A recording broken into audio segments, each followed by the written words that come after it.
What? You're so merged with your own selfishness, you don't even identify it as selfishness anymore. You're such a Every day I wake up and I hope you're dead. Dead like if I could guarantee Henry would be okay, I'd hope you'd get an illness and then get hit by a car and die.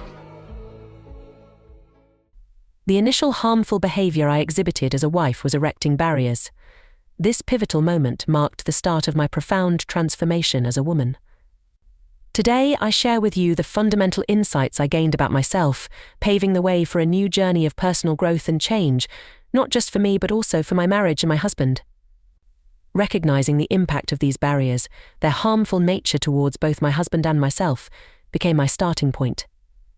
They laid the groundwork for my destructive tendencies, manipulation in relationships, and the toxicity that tainted my role as a wife.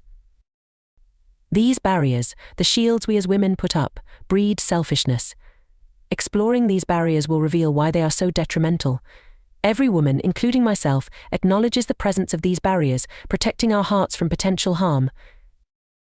It's a common misconception for women to claim, "I don't have barriers, it's my husband who does." In reality, good men don't build such defenses. They may withdraw in response to our toxic behaviors, affected by our barriers and their harmful consequences. They disengage from relationships but do not fortify walls as we do. We construct these barriers around our hearts to shield ourselves from the pain inflicted by others. From our first encounters with hurt, typically from a man, our initial boyfriend or youthful crush, we learn that hurt is an inevitable part of life. Regrettably, we've never been taught how to confront this pain constructively, heal from it, and move forward. The first time we experience hurt, we vow, "I'll never let that happen again," and thus begin constructing walls around our hearts. I can remember the first time that I was hurt and I began to build barriers around my heart, specifically in relationships with men. I was 14 years old in my freshman year of high school, and I had a crush on a boy in my class. We had been chatting online for weeks, and I finally mustered up the courage to confess my feelings to him during a school dance. He seemed receptive, and we spent the evening laughing and dancing together. However, the next Monday at school, I overheard him and his friends joking about how desperate I was for thinking he liked me. It felt like a punch to the gut. I felt humiliated and betrayed. It was as if the ground had fallen out from under me.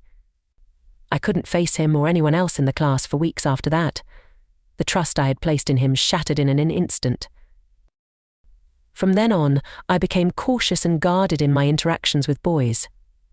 I swore to myself, "I'll never let anyone see me vulnerable like that again." As time went on, those barriers grew stronger and thicker, protecting me from potential hurt, but also isolating me from genuine connection.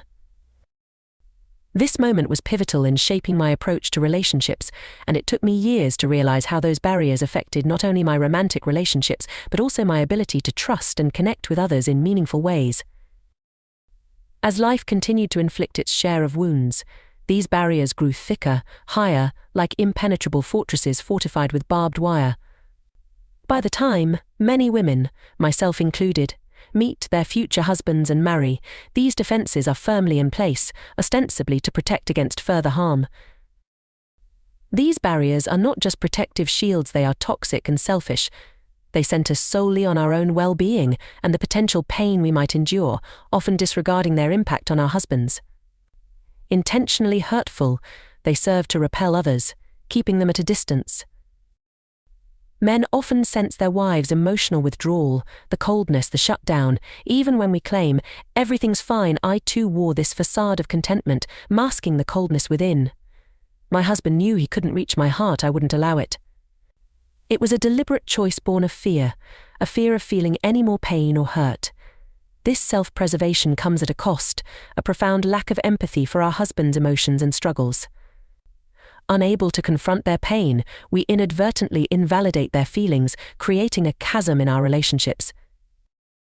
For me, maintaining these barriers was not just a defense mechanism, it was a betrayal of the loving, thoughtful man my husband is.